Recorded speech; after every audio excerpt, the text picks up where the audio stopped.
Oi, eu sou a Cris e hoje a gente vai conversar um pouquinho sobre as fichas de atividade na educação infantil.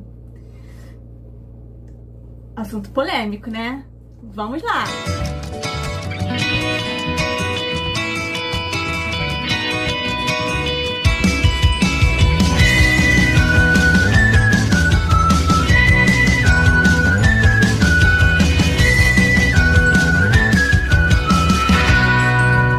Gente, eu abri essa semana a caixa de perguntas, né, lá no meu Instagram. Queria aproveitar e convidar vocês para fazer uma visita lá no Instagram. Tem muitas atividades bacanas alinhadas com a BNCC. Eu vou deixar o link aqui embaixo, tá?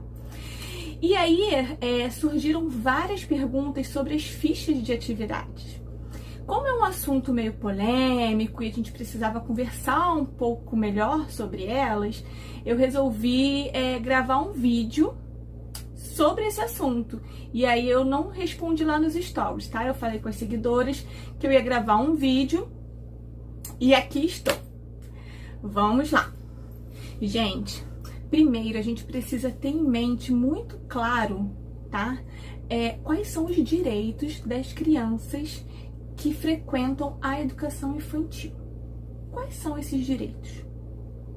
Quais os direitos meu filho ou meu aluno tem ao frequentar a educação infantil?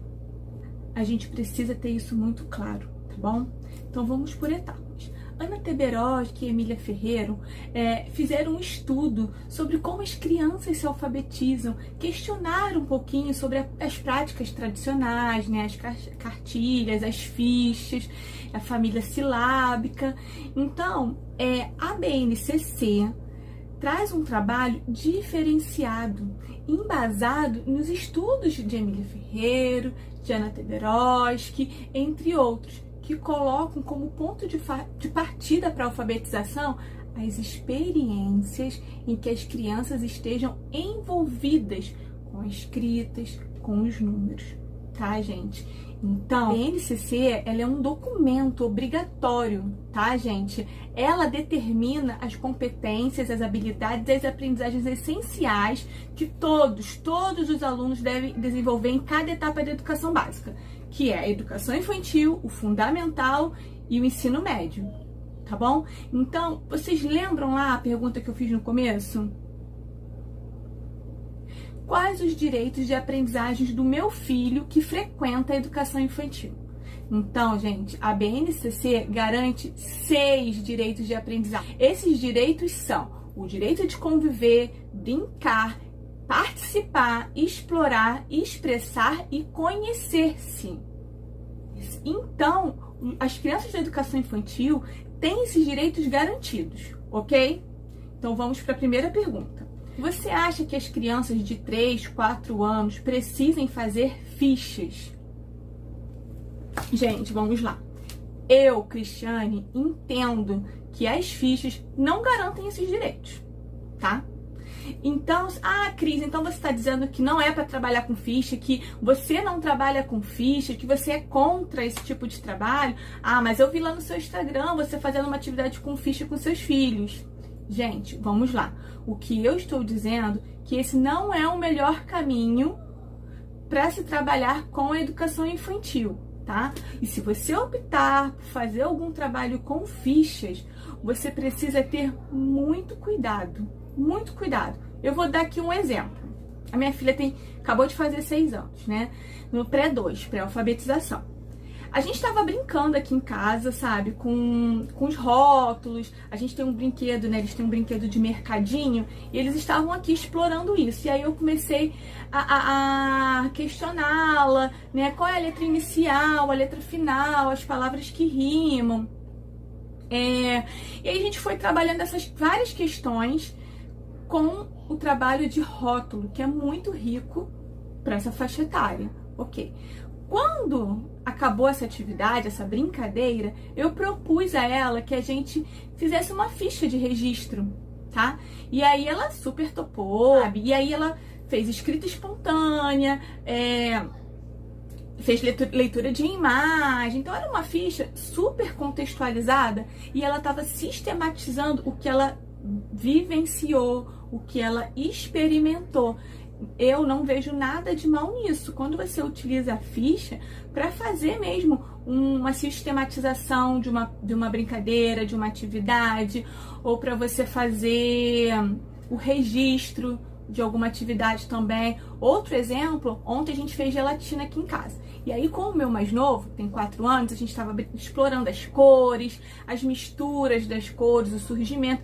E aí depois a gente foi fazer uma atividade. Primeiro a gente registrou coletivamente, porque é muito importante, né, o professor como escriba, no caso em casa a mãe, a criança vê essa importância da escrita, vê a função social dessa escrita. E aí depois ele, né, e depois ele sentar e fazer um registro, né, contextualizado, tipo, quantas caixinhas de gelatina a gente usou, quantos potinhos conseguiu fazer, umas coisas assim, né? Nesse sentido, eu não vejo nada de mal trabalhar ficha, não vejo nada de mal trabalhar fichas dentro dessas situações, tá? Dentro dessas situações, esse é o meu ponto de vista. O que você acha das escolas que enviam um monte de fichas todos os dias para a educação infantil?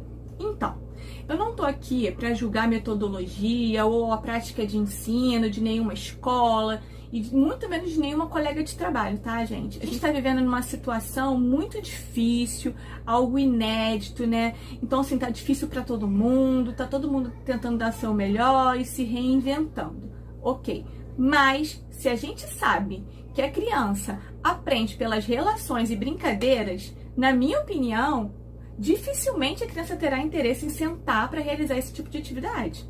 E claramente, essas atividades não estão construindo seu aprendizado. Elas estão apenas reproduzindo mecanicamente ou memorizando, tá? Meu ponto de vista. Além de todo esse cuidado que a gente precisa ter quando a gente vai trabalhar com fichas, né, da contextualização, do conhecimento prévio, a gente precisa garantir os direitos de aprendizagem da criança, né? Existem também muitos outros cuidados que a gente precisa ter. Por exemplo, observem essa foto. Olha a mão de uma criança com 7 anos e a mão de uma criança da educação infantil.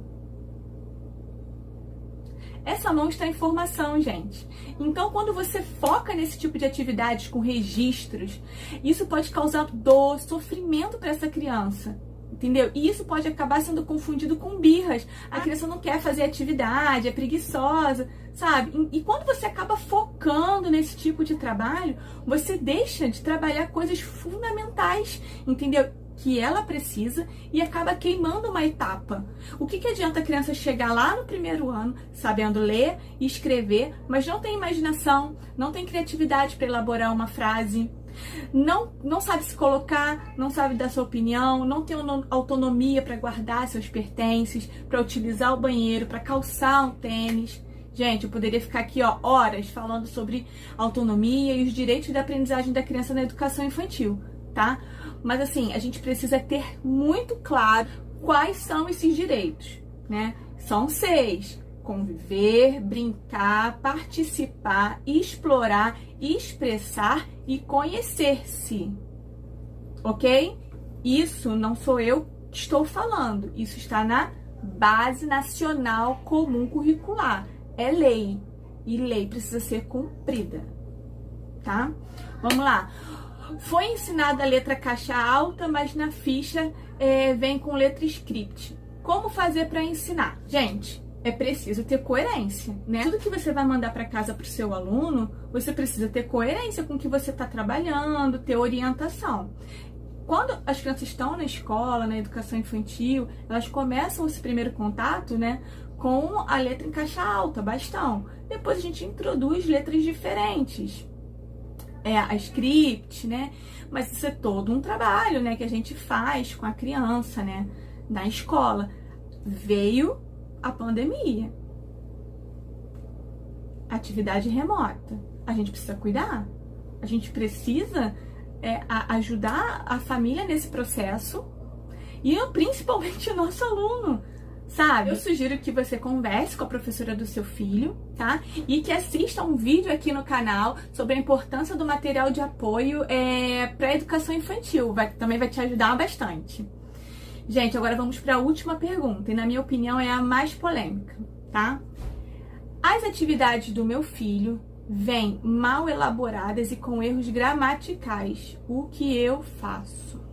Gente, isso é extremamente sério, tá? Ainda existe muito preconceito com relação à educação infantil. Por mais que os estudos apontem, a educação infantil, né, é a fase mais importante para o desenvolvimento do ser humano. As pessoas ainda acham que a educação infantil é só para brincar. Ok, é para brincar, né? Mas é uma brincadeira com intencionalidade, com um propósito. E é só nós que somos professores da educação infantil sabemos como sofremos preconceito ainda hoje em dia. Então a gente precisa cuidar. Aí você manda para casa uma ficha mal elaborada, mal construída, com erros gramaticais.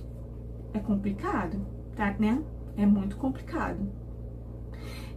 Gente, o professor erra também, mas assim, a gente precisa cuidar muito disso. Isso é sério. Essa mãe... Então, gente, eu resolvi silenciar essa parte do vídeo, porque por mais que eu tivesse estampado, né, o nome da escola, não citei o nome de professora, mas por fazer parte, né, tanto a professora quanto a escola, quanto a mãe, do meu ciclo de relacionamento, eu achei que não ia ficar bacana, as pessoas poderiam identificar, e o objetivo não é deixar ninguém constrangido, e sim ajudar a tirar e a esclarecer algumas dúvidas, tá bom? Então, por isso eu silenciei essa parte do vídeo e respondi diretamente à mãe, porque eu não queria expor ninguém. E aí, aproveitando que isso não surgiu de nenhuma pergunta, mas eu acabei lembrando aqui, a gente também precisa tomar muito cuidado quando a gente vai elaborar fichas e pega figuras estereotipadas, né, da internet. E aí, por exemplo, teve uma situação que a professora colocou uma aranha. Ela estava trabalhando lá em bichos de jardins, insetos, aracnídeos, enfim, não sei o que era. Mas ela pegou lá a figura da aranha e da internet, uma figura estereotipada, não era uma figura, né, do desenho real. E aí a criança tinha que contar lá quantas patas. E essa figura da aranha tinha 6 patas, 3 de cada lado. E a gente sabe que a aranha é um aracnídeo, tem 4 patas de cada lado, são 8 no total. Então, assim, muito cuidado, porque às vezes faz a ficha correndo, isso precisa ser revisado, ser visto, ser lido, tá bom? Gente, espero que eu tenha respondido as perguntas de vocês. Muito obrigada pela parceria, pelo carinho. Se você gosta de ouvir, de conversar sobre os assuntos sobre educação infantil, maternidade, o desenvolvimento da criança, se inscreva no canal, tá? Se você lembrou de alguém quando assistiu esse vídeo, compartilhe, tá bom? Muito obrigada e até a próxima!